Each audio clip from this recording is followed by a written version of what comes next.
I don't know what the Tokyo Mobility Show is. I think it's the Tokyo Auto Show with a fresh new name, but Japanese automakers brought some amazing concepts. So let's talk about it. Welcome back to Opposite Lock on Countersteer Garage, where I talk about my trash opinions and hot takes, and today we are talking about the Tokyo Mobility Show. Before we get into that, hit that subscribe button. We do a new video every Taco Tuesday. I'm going to focus on 3 of my favorites. A lot of cool cars were released, but I'm going to talk about my 3 favorites. So the first car that I want to talk about is a car that is like the worst kept secret in the automotive industry. A car that we all saw coming. A car that we all probably could have drawn at this point and gotten it pretty accurate. I'm talking about the Mazda Iconic SP concept. Just call it the RX-8.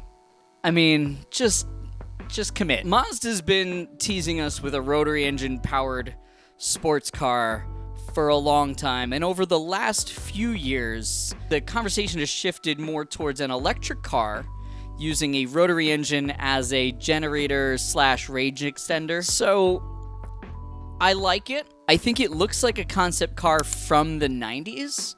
So it doesn't look as futuristic as some of the others. It looks like a 90s concept. Like if you remember like the drawings of the Ford Probe in like 1989. Like it reminds me something like that. It's a little dated, and you could tell from the flip-up headlights, which would absolutely not pass production in any way, shape, or form. I am a big lover of pop-up headlights. I'm an 80s kid, and, you know, I would buy a C5 Corvette over the vastly superior C6 just to have flip-up headlights. So I get it. But it's not going to make it to production, and I don't know why they would put it on the concept and tease us like that when we know it's not going to make it to production. I'm sorry, guys. I'm sorry. It's not.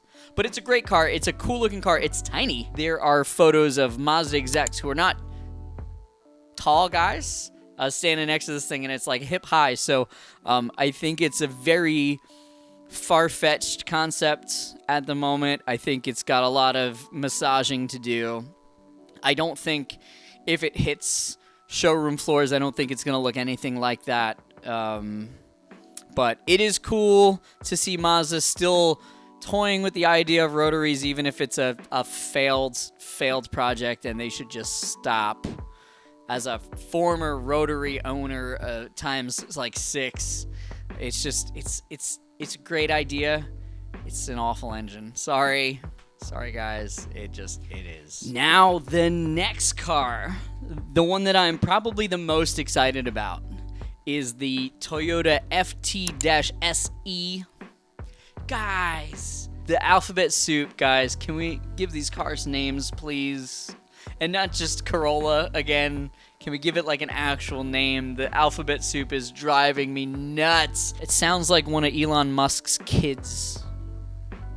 Just give it a name, please. But this FT-SE concept looks pretty cool. Looks very futuristic, modern futuristic. It's got a very, like a Lamborghini vibe. You know how Lamborghinis, like if you put a Ferrari and a Lamborghini together, you know, they're different, you know? But it's got a very, like, loud, very, very busy Lamborghini sort of vibe with all the angles and the sharp lines and things like that. I really like it. It appears to be something of an MR2-ish successor, maybe. The styling, there's not a whole lot of details yet on powertrain, but the styling cues really do make it seem like a mid-engine car. So hopefully that's true, and hopefully we do get an MR2 successor, and hopefully they don't call it the FT... What is it? FT-SE... Call it the MR2 or give it an actual name, please. Jesus. Only downside to this I see is that it probably being full electric, which I guess is just, at this point, something that we have to accept. I think we're not ready for electrics. I think hybrid's still the way. Let me know in the comments if you want me to make a whole video about my opinions of electric versus hybrid, because I could go on forever. But yeah, I think it's going to be a really cool car. I hope that it makes it to showroom floors, because I will probably buy one. If it looks anything like that, I will probably get one.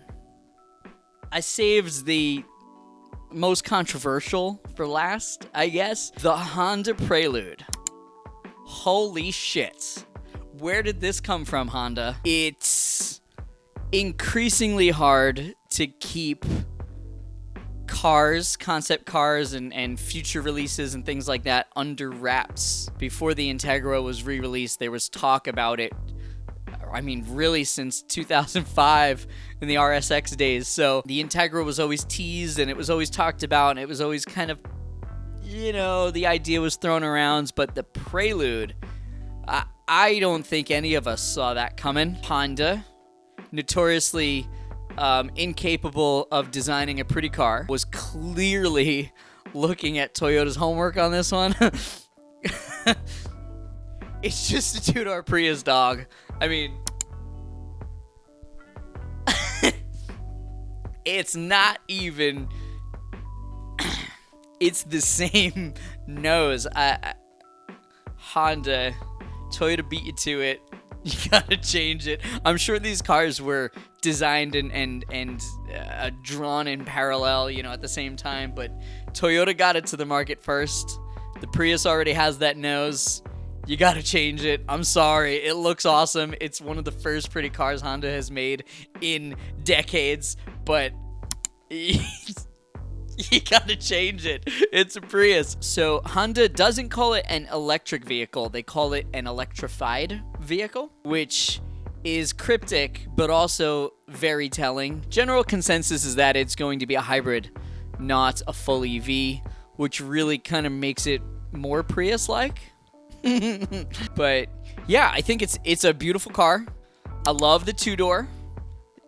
Really tough, getting tougher and tougher to find a two-door these days. So I love the idea of the two-door. I was really kind of sour when they re-released the Integra and didn't give it two doors. So the Prelude might be that. Maybe they had the Prelude kind of on tap, and that's why they released the Integra with only a four-door option. So who knows? But Honda, it looks to be like ready to go. So ship them out. I'll take two. No, I won't take two. One, maybe? Just because it's a two-door Prius, and I really do like the new Prius. Yeah, it looks to be an awesome car, and I can't wait to see one in the wilds. There were a whole lot of other cars. There's some weird Subaru thing, a little tiny Daihatsu Miata looking thing, and some other stuff. I'm sure you guys have seen it. It's been all over my Instagram feed and my Facebook feed, but those are my three. Those are the three that really caught my eye, and the three that really made me want to get on here and talk about them. What do you think? Did you have a favorite from the Tokyo Mobility Show? Hit me in the comments. Let me know what you think. Hit that little like button over there if you enjoyed this video. It tells YouTube that I'm doing good stuff, and you know, shows this video to more people, which is great for me and for them if they enjoy a dude sitting here against the green screen talking on a microphone. Who would watch that? I don't know. Anyway, hit that subscribe button. New video every Taco Tuesday. All kinds of stuff, not studio stuff. We do race car stuff and things like that. So stick around. You might find something you like. But hit that subscribe button. I'll see you guys next Taco Tuesday.